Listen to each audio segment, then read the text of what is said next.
ہوا ہو رہا ہے اور اس وقت ہم اسے اپنی آنکھوں سے دیکھ رہے ہیں۔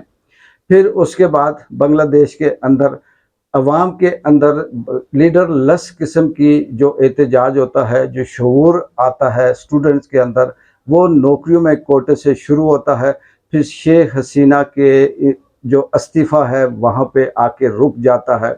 وہاں پر بھی عوام کے اوپر گولیاں ماری گئیں، انہیں شہید کیا گیا۔ غیر سرکاری ذرائع اور جو اعداد و شمار ہیں اس کے مطابق یہ کہہ سکتے ہیں کہ ہزاروں کی تعداد میں وہاں بنگالی شہید ہوئے، اور پاکستان کے اندر بھی اسی طرح سے، چاہے وہ 9 مئی ہو یا پھر زمان پارک کے اندر کسی بھی حوالے سے کوئی ایسا احتجاج ہو جس میں پاکستانیوں کو گولیاں ماری گئی۔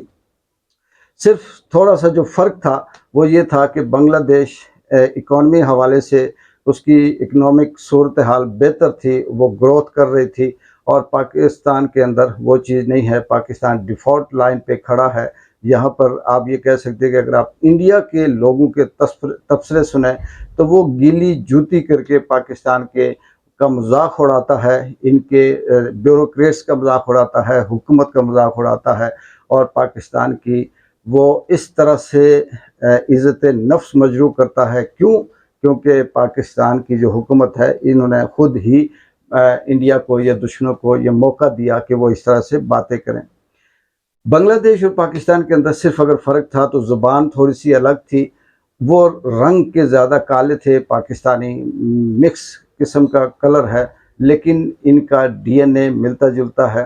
لیکن بنگالیوں نے پہلے 1947 میں پاکستان کو حاصل کرنے کے لیے اگر تحریک کا آغاز ہوا تھا وہ بنگال سے ہوا تھا، پھر اس کے بعد یہی ظلم ان کے اوپر قائم رہا۔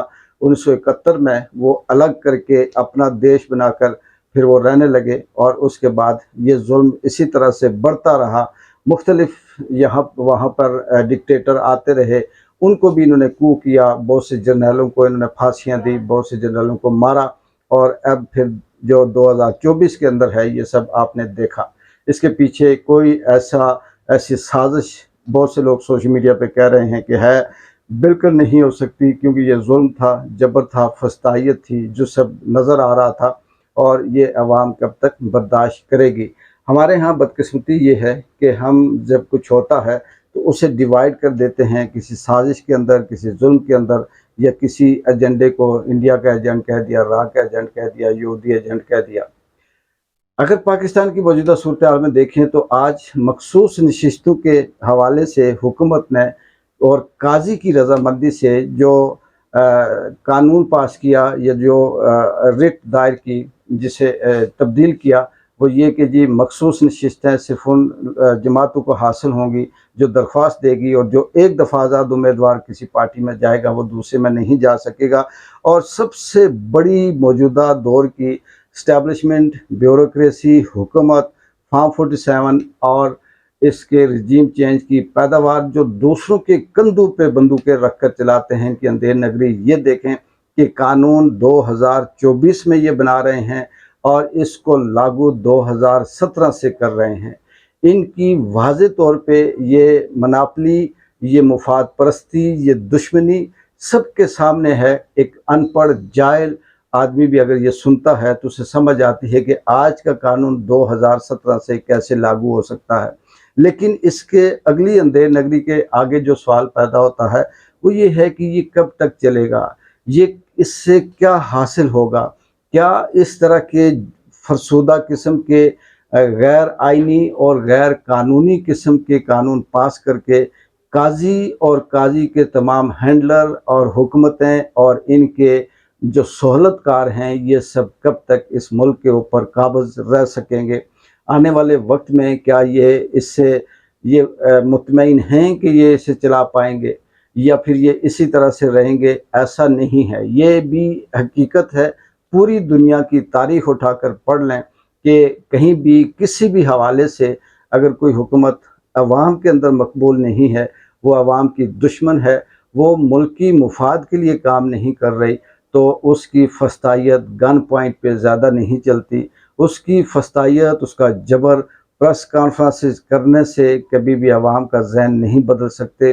اس کا جو ڈکٹیٹرشپ یا اس کی جو حالت ہے وہ اپنے آپ کو قائم رکھنے کے لیے شیخ حسینہ کی طرح پوسٹر لگانے سے، بینر لگانے سے، مجسمے لگانے سے لوگوں کی ذہانت نہیں بدل سکتی۔ لوگ نفرت کرتے ہیں، اور پھر وہ جب نفرت حد سے بڑھ جاتی ہے تو وہ پھر بنگلہ دیش والی صورتحال اختیار کر جاتی ہے۔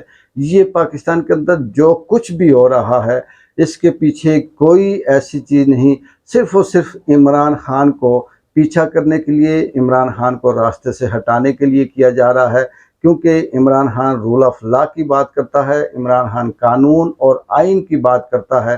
جب اس ملک کے اندر رول آف لا، آئین، قانون اور میرٹ ہوگا تو پھر یہ میڈیا پہ بیٹھ کر بے بنیاد قسم کی اپنے قلم نہیں بیچ سکیں گے، اپنی دانش نہیں بیچ سکیں گے۔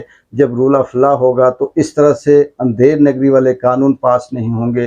جب رول آف لا ہوگا تو اس طرح سے مخصوص نشستوں پہ کھیلا نہیں جائے گا، اور جس کا حق ہے اس سے، حقدار سے اس کا حق نہیں چھینا جائے گا۔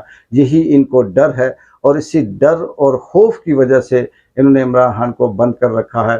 ناظرین، آخر میں صرف یہ بتاؤں گا کہ چاہے وہ سوابی کا جلسہ ہو یا پاکستان کے اندر جتنے بھی یہ تحریک انصاف کے رہنما ہیں ان کی تقریریں ہوں، اس وقت تک کچھ پازیٹیو نہیں ہو سکتا جب تک کہ یہ ان کا عمران خان رہا نہیں ہوتا، جب تک عمران خان کو رہائی نہیں ملتی۔ اقبال جنجو کو اجازت دیں، اللہ حافظ۔